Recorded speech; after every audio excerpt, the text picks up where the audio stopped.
And welcome to this month's episode of Reel Geeks, our first recording of 2021. Yes, it's March when you see this. I really don't care. We went on a holiday. Deal with it. So for this episode, I was trying to figure out something that would kind of relate to everything that's been going on in the world this year, especially in the States. And I thought about doing something like Enemy of the State, but then it was like, that would be too obvious. Do I want to do something now that would probably really just re-traumatize people?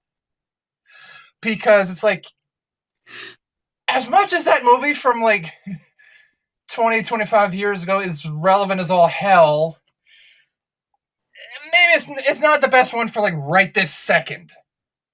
Plus, we don't want to antagonize people much. No, let's at least get a few episodes in, and then we'll start trying to piss people off. Plus, I always felt that Cold Fusion was a much better film about that exact same thing. Ooh. Check it out, Keanu Reeves. Classic. Oh, okay, well, mental note, we'll have to add that to the list. Yeah. No, I'd definitely be down for that one. But for right now, I was listening to an episode of oneofus.net's podcast Digital Noise, where they talk about like home releases and stuff. And they mentioned a movie that made me go, that is gloriously weird, but kind of perfect to help people deal with and unwind after the entire year thus far, which is 1999's Ghost Dog, The Way of the Samurai, which is a film that you can't describe without the person you're talking to going, wait, what? It's a 2-hour rap video. Directed by Jim Jarmouche, of all people. Damn right. And it's essentially Jim Jarmouche's love letter to samurai films. And while this is really the only Jim Jarmouche film I have ever watched, from everything I understand, everything I know about his usual choices, Jim Jarmouche and samurai films don't normally go in the same sentence. No, but witty, dry, social commentary satires does. And this is possibly the driest satire you will ever see. But the entire thing is just riffing not only on samurai films and Kurosawa, but most importantly, of course, the immaturity of gangster films, which in many ways samurai films, of course, are. Oh, yeah, absolutely. And based on what the plot of this film is, because the plot itself is it's kind of generic, let's be honest. But the way that he tells this story, you could almost call this like an ASMR action movie, which, again, two things that do not belong in the same sentence. Yeah. It's like art house, grindhouse. Yeah. And very quickly, for anyone who doesn't know, ASMR stands for Autonomous Sensory Meridian Response, and it's video and audio content that's designed to trigger an incredibly relaxing, tingling sensation, usually in the scalp or maybe like the back of the neck or down along the back. And I have sworn by these videos to help me get to sleep for years. I actually didn't know what the letters stood for, and I have never had a good response to them. They don't do anything for me, one way or It's another. like crinkling paper or nails down a chalkboard. It's just... Oh, yeah, no, make no mistake, it doesn't work for everyone. I think it's something like 75% of people will have a positive reaction. Just enough to make it continue going then. Yeah, like it's you try a few different styles, and if you find something that works, awesome. That simply just also may not happen. But this stars Forrest Whitaker, who, as I understand it, the role was actually written for. And it was, and the trivia says that if he wasn't up for taking part, then the film wouldn't have been made. Which I could totally see, really, because watching this, I don't know who else could do this role. Adapted, this could be Lawrence Fishburne, much in the same way of his character that appears in John Wick is somewhat a reference to Ghost Dog, but that would still... Lawrence Fishburne's charm and charisma on screen is so much more active. Yeah. While Forrest Whitaker's is this passive sadness that is in everything he does, and is, of course, why you write characters for Forrest Whitaker specifically. I could see this being done by Lawrence Fishburne in the same way I could see Lawrence Fishburne's character from John Wick being replaced by Forrest Whitaker. That's totally true. I think take your word for it. I still have not watched the John Wick franchise. I got as far as the puppy. Oh, no, I completely understand checking out right there. The entire thing, more or less, is revenge porn for that puppy. Yeah, that I understand. That I totally understand. I'd be right there with him. I just don't want to watch it. That's no, fair enough. And whereas with Ghost Dog, it's essentially revenge meditation for pigeons. Yeah. I mean, poor birds. And so, like I said, we'll take this opportunity to cut to a trailer for the film, and then deep dive, spoilers abound, and so on and so forth. Oh God, a late '90s trailer. Even if a samurai's head were to be suddenly cut off, he should still be able to perform one more action with certainty. If one becomes like a revengeful ghost and shows great determination, though his head is cut off, he should not die. We've got a really big problem here, Lou. What we need to do is eliminate the scumbag who whacked Frank. Mr. Vargo wants every member of his family to make it a priority to erase this weirdo.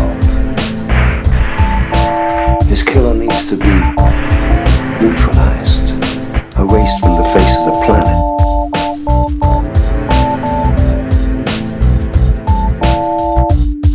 This guy is a professional. Going after him could be very dangerous.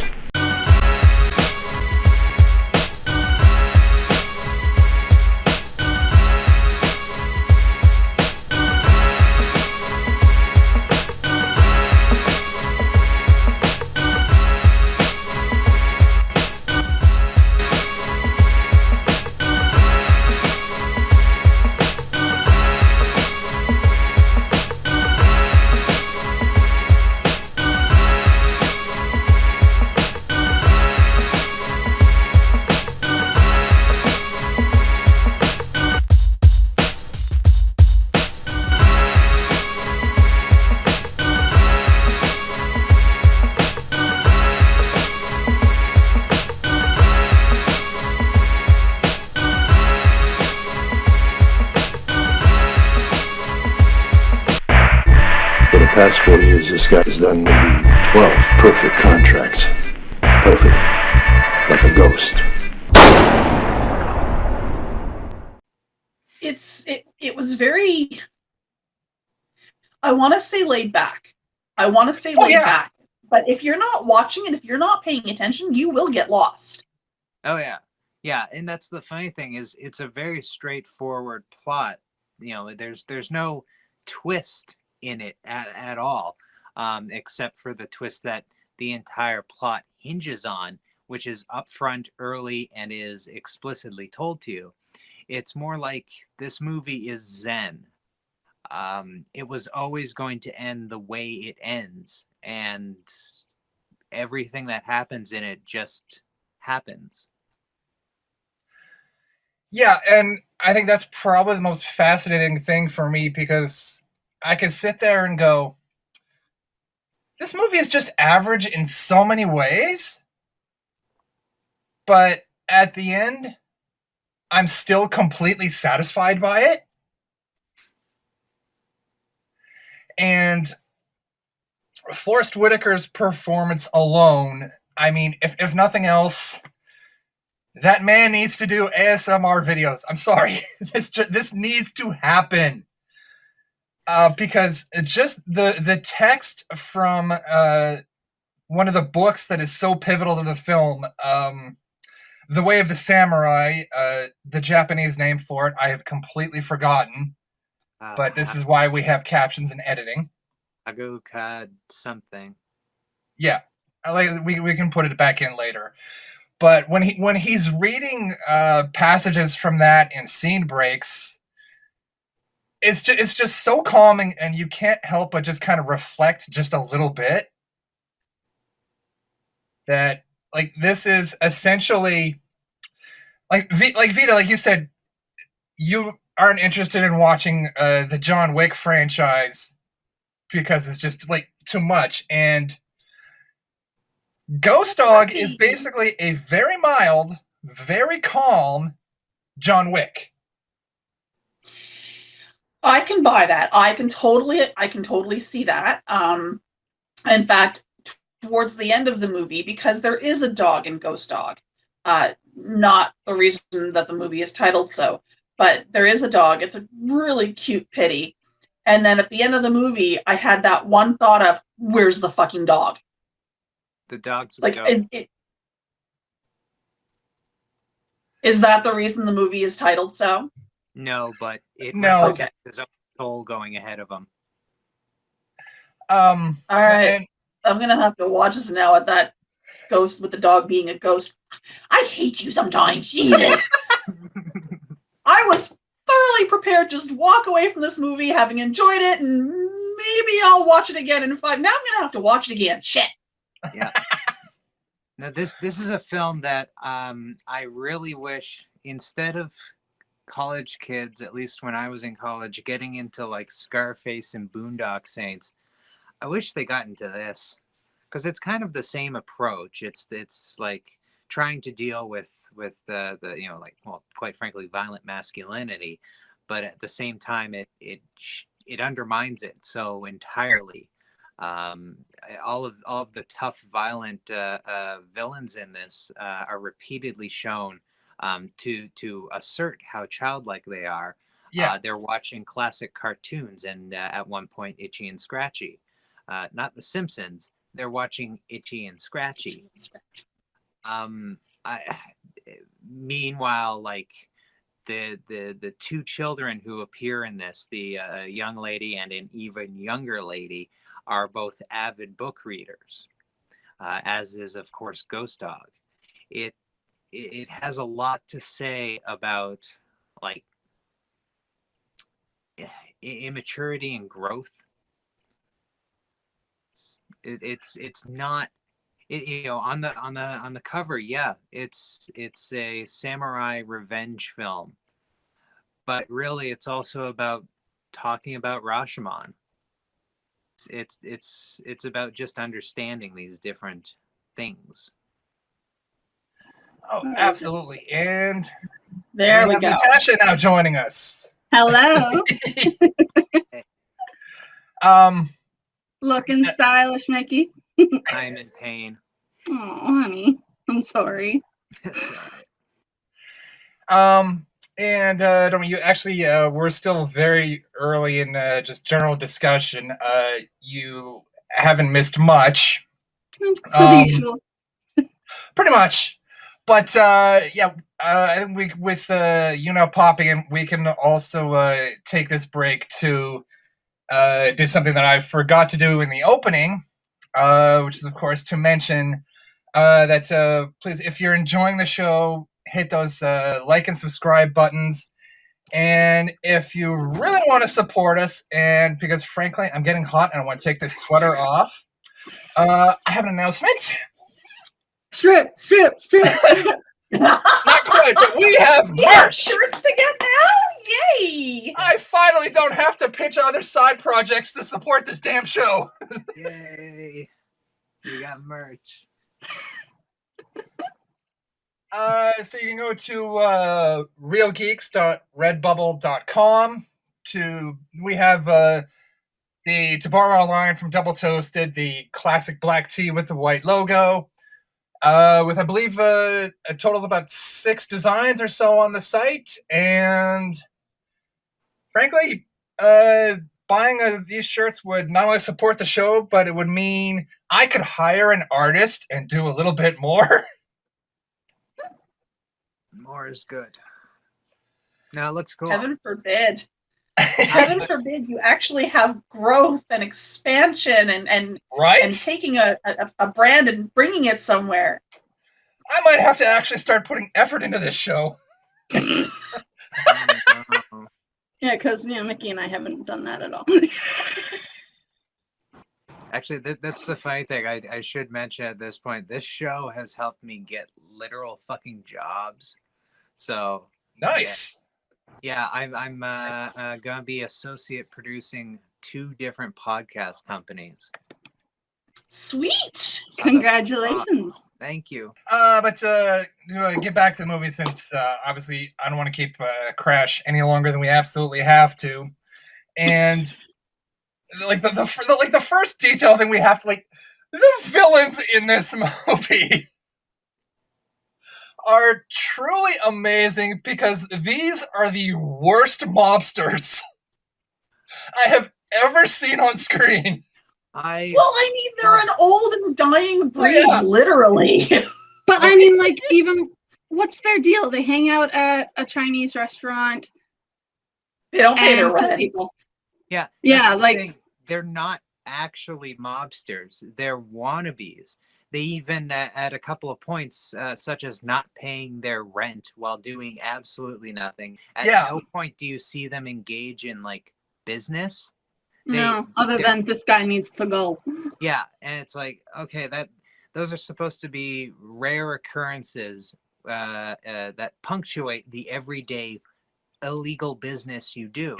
And at some point after Ghost Dog has done a few things in the film, one of them, as he's dying, even says, "Oh, he's doing it old school. He's taking us out like we're the real mob." And it's like, yeah, that's exactly why every time there's one of you idiots on screen, you're watching cartoons.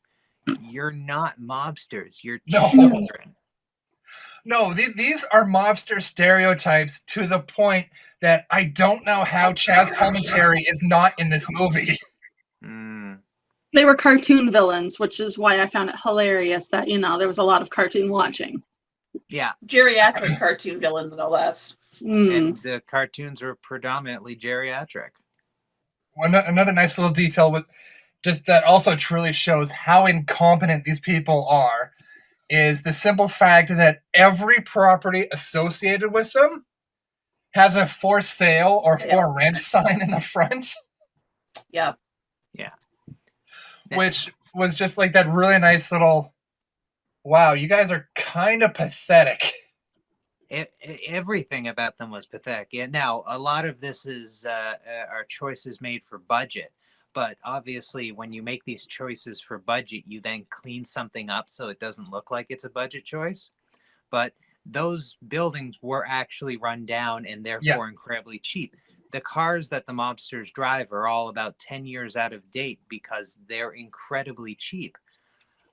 Great for the production, but translating that then into a visual metaphor for these guys just being fucking clown shoes is a terrific creative decision.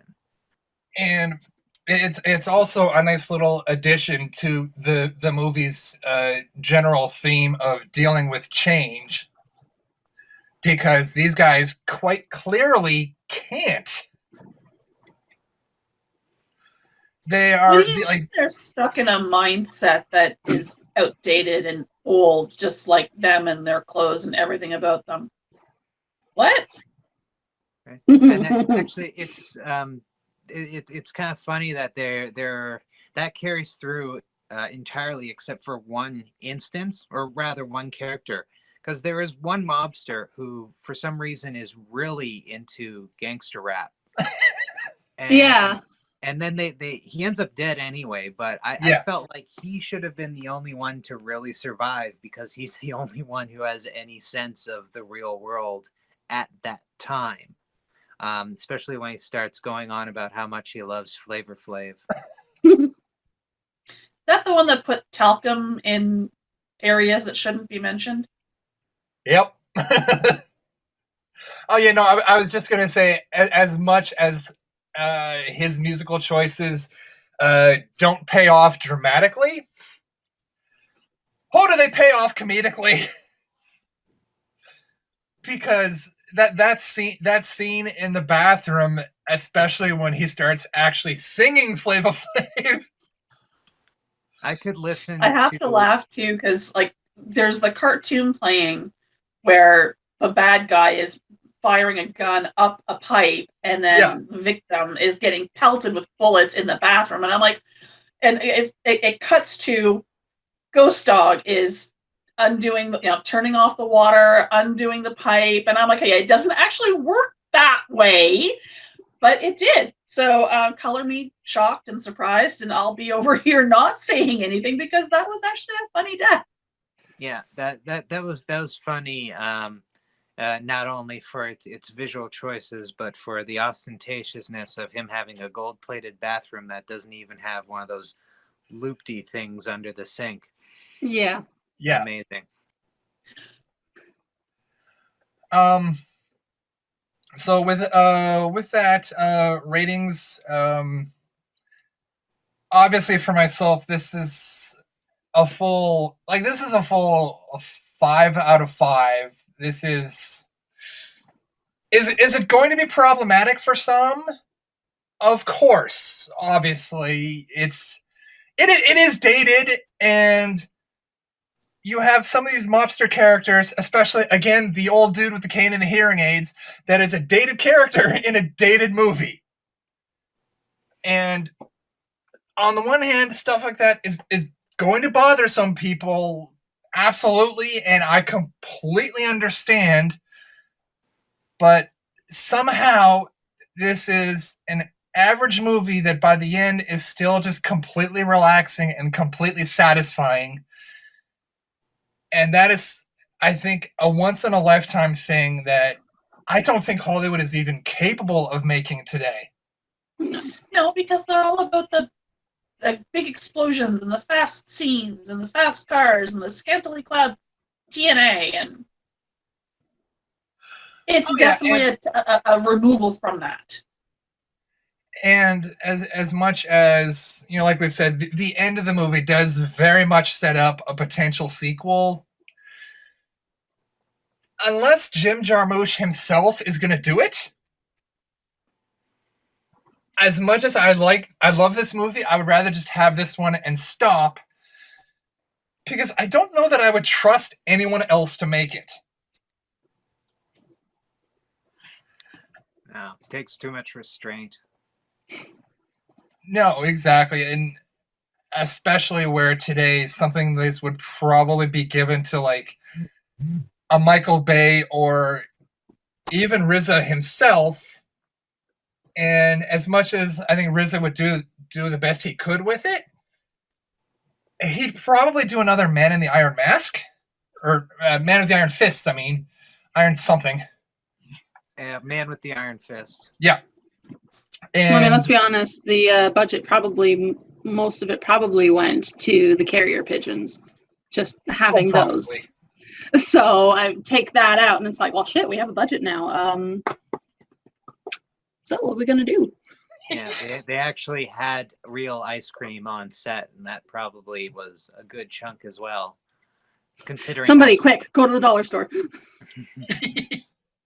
Sorry, to the corner store. But Crash, your rating? Oh, this film is, and if you have seen it, you certainly did.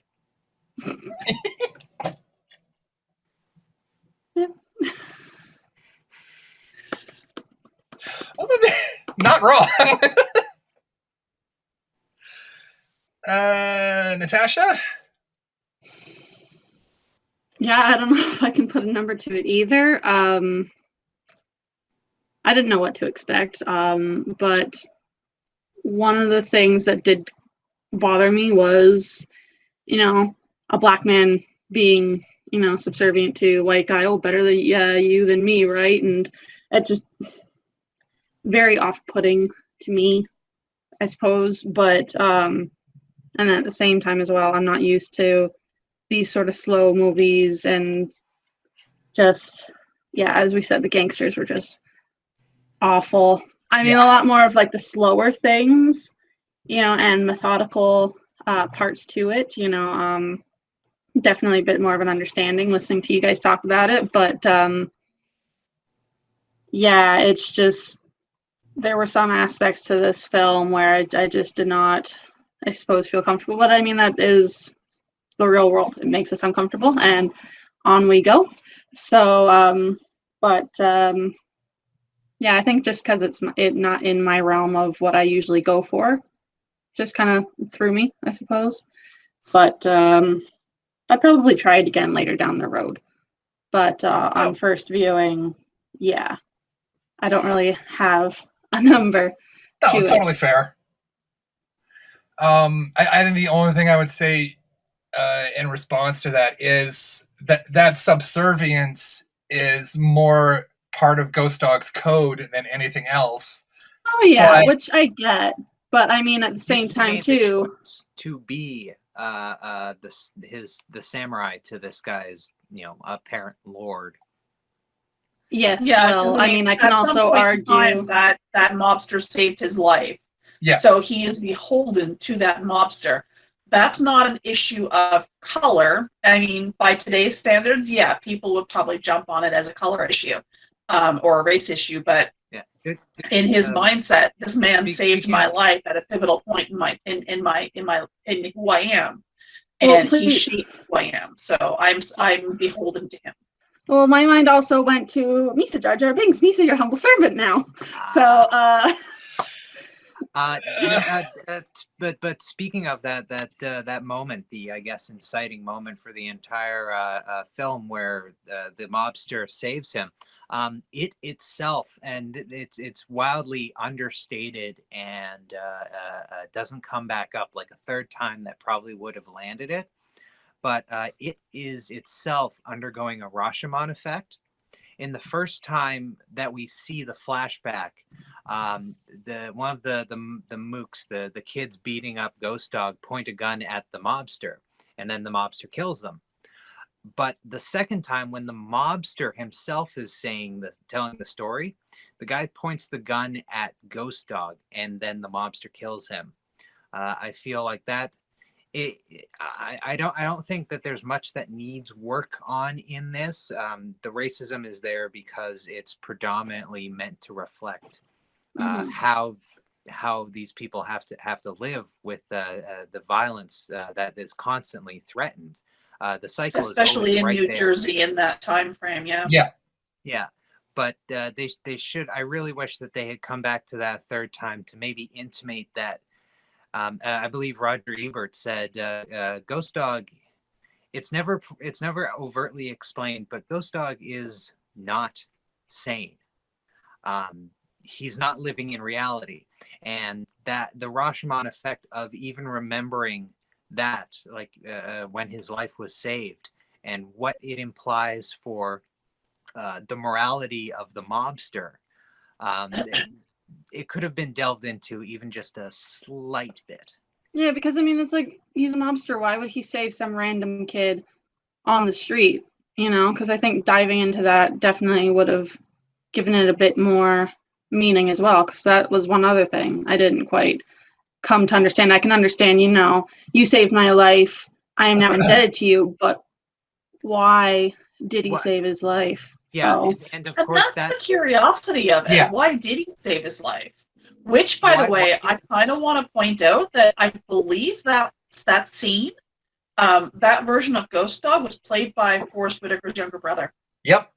oh, It was his family alike, but now it does get revisited once, and that's the purpose of the bear killing scene. yeah. Why did Ghost Dog stop to kill these two poachers? Same reason. He and the bear have no relationship whatsoever. If given a chance, the bear would probably kill him because it's a bear. Just as an Italian mobster would probably see no reason to stop 3 Italian teenagers from killing a black guy. Why did he do it? Because he did. Yeah, in that moment, he felt it was the right thing to do. Yeah, because it's the old way. Yeah, it's very much that old school. This 3-on-1 attack is dishonorable. My code requires me to step in and do something about it. And like I said back at the start, it's a lot of this is very much a standard plot, and the main character who's been a part of the mob because he was saved by a lieutenant, and he has that almost, I'm not maybe not specifically in this movie, but often kind of a father-son relationship with them. It's pretty standard, but also there's the simple fact that as much as, again, on the surface, I can totally see how someone would see that relationship as kind of racist on the surface, but at the same time, if it's inspiring conversations like the one we just had, that's kind of a beautiful thing. Yeah. Okay. Yeah. Because I see your point. Yeah.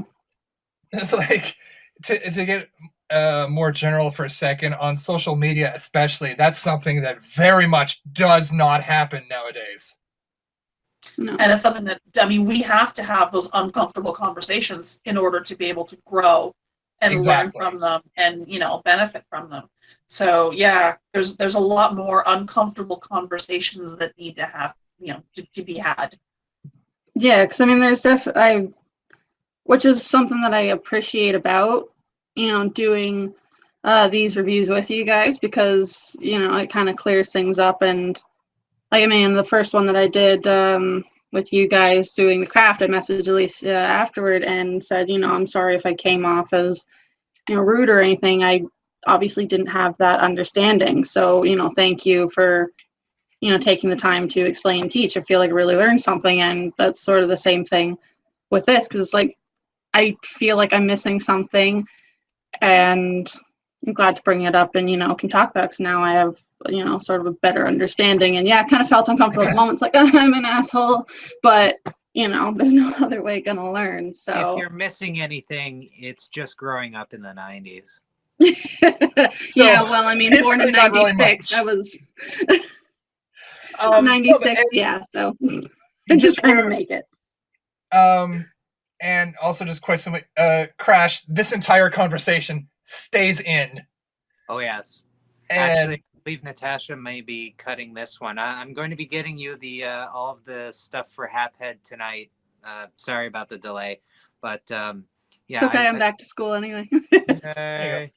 But I'll work on Untouchables, and if you can, I'll make sure to get this as well to you as well. Cool. Yeah. I thought I was going to get out of this one. Let's finally get to Veda. I'm having a hard time quantifying it with a number. I really am. I didn't hate the movie. I didn't, oh my God, I love this movie, react to it either. Yeah. It was just like, part of it was, what the fuck did I just watch? Like, there's the scene on the roof, and like, I actually messaged the group last night, like, okay then. And that was the scene on the roof where he's actually doing the whole samurai knife training thing with, like, just what an odd, I mean, for him, for the movie, yes, it fits. It does. The cinematography aspect of it, yeah, like the slowing down, the colors, it was very, very acid trippy, which to me would put it more 80s than 90s, but it's very influenced by 80s Hong Kong flicks. That's yeah, where yeah. weird like effect comes from. So when I'm left with this kind of situation, I break it down. Was it well written? Yes. Yes, I enjoyed the script. Was it well cast? Well, you know, obviously the fact that it was written for Forrest Whitaker and that he did the role, obviously the casting was good. I adore Pearline. She was so sweet. And the mobster's daughter at the end of the movie, like, you know, the mobster gets into the car and he's been shot and he's like, okay, let's go. And the car don't go nowhere. And, you know, he and the daughter talk for, and it's not his daughter, it's one of the other mobster's daughters, but they exchange a few words about the book that is now returned to her because she loaned it to Rashomon. She loaned that to the ghost dog at the start of the movie. When, you know, he goes in and kills a mobster and doesn't kill her because that wasn't part of the contract, because that's the samurai way. So that book went from her to ghost dog to Pearline to the mobster back to the daughter. And then and once they've had their little conversation about what just happened in the book, and she's like, okay, we can leave now. And the car leaves. So obviously, the mobster's not the one that's going to be now in charge of the mob. It's going to be the daughter. All of that stuff, the cast interaction, I thought was very positive as well. Because sometimes you get a movie that's really good, but the chemistry between the actors or the characters just taints it or puts a bad spin on it. If I break down all the stuff that I normally look at in a movie of did I like it or did I not like it, all of it strikes positive chords. But I still can't say, did I love this movie? Because it's so weird. Would I tell people to watch it? Yeah, you got 2 hours to kill and you're looking for something to do? Sure, put this on. Would I be all, oh my God, you have to, like, whatever you're doing right now, stop it and go watch the movie? I wouldn't do that. But until a promising young woman, once again, please don't forget those like and subscribe buttons. I generally don't push hitting the bell because the bell annoys me. Yeah. I don't know, it's very much, it's that button where I'm going, YouTube, why did you do that? And also again, one last time, reelgeeks.redbubble.com. We have merch, and sales would be greatly appreciated. Well, I just started a new job, so once I get my first good pay, I will totally head over and pick up some Reel Geek merch, because I need to add it to my GBN merch. Yeah, I'm going to log on immediately after we're done here. So, Nice. Schoolwork, what's that? I'm gonna go buy shit. Excellent. And Crash, what do you have going on outside of this? Good Lord. Fuck, what don't I have? I'm going to be appearing on the Nighttime Podcast tomorrow afternoon during a live hit to talk about John Tillman, the white supremacist thief.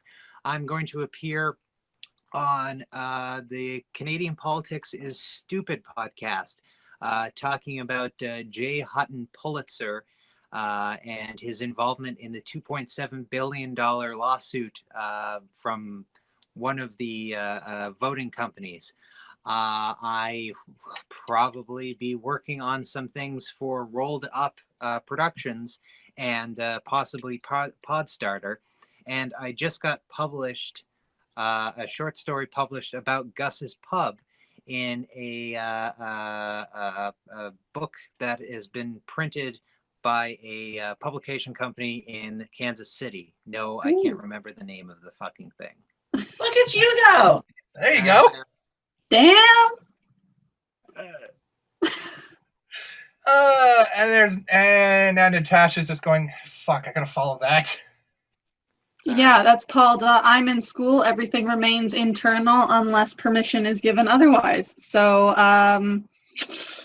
the only thing I've got going on is this, work, school, trying to survive a pandemic, occasionally getting things for when I have a place of my own. I bought a toaster. It has a digital display. 4-slot, wide slot. What kind of toaster are we talking? Wide slot, wide slots, 2-slot, and it has a little digital display instead of a knob. Remind me some point to bring my Star Wars toaster on screen. It doesn't just toast the word Star Wars onto your toast and that's all it toasts. No, it's in the shape and the perfect exact size of Darth Vader's helmet. I always knew that helmet was good for more than just saving his life. It's a half-ass toaster. But yeah, no, I'm not nearly as successful as our dear Crash or the rest of yous. So I'm just getting started. You're a student. That's pretty successful. You've got mistakes. You're a student in continuing education, following a dream. That's pretty successful. University, college, I'm so in debt. That just comes with the territory. That just comes with the territory of being human. Exactly. Let's be honest. But no, this is adding to my resume as well, so I'm with Crash on that one. Excellent. And finally, Veda. Oh, like Crash, what am I not doing? I just started a new job, which, I can't talk about because I don't have to kill you. Talk about it. Not allowed to. Other than you that, said you'd kill me. I'm surviving by, watching, binging TV. And when my depression isn't that bad, making things. Oh, by the way, and I know that this isn't in time for the recording or anything, but a certain Doctor Who order of fabric should be arriving on Monday. The villains, the Daleks, the Cybermen, the Weeping Angels. So I'll be busy in the next little bit making new masks and stuff.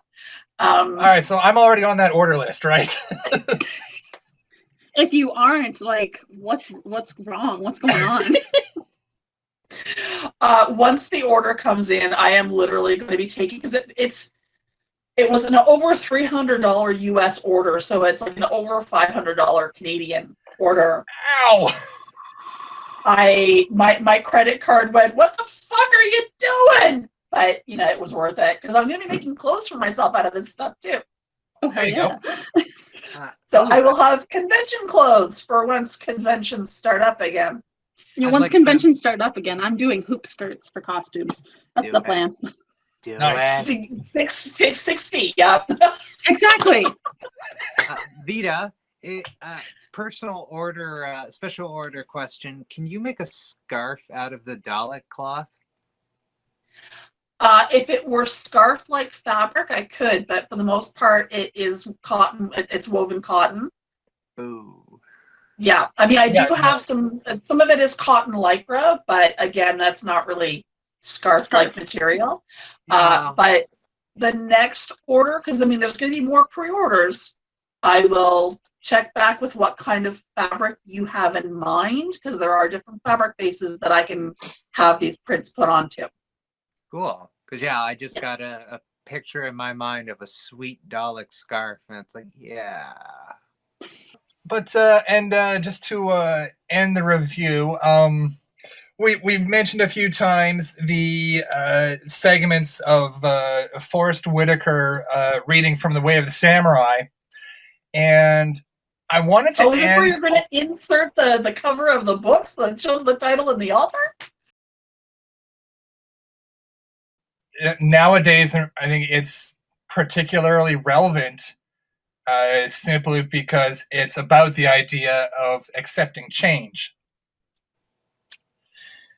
It is said that what is called the spirit of an age is something to which one cannot return. That the spirit gradually dissipates is due to the world's coming to an end. For this reason, although one would like to change today's world back to the spirit of 100 years or more ago, it cannot be done. Thus, it is important to make the best out of every generation.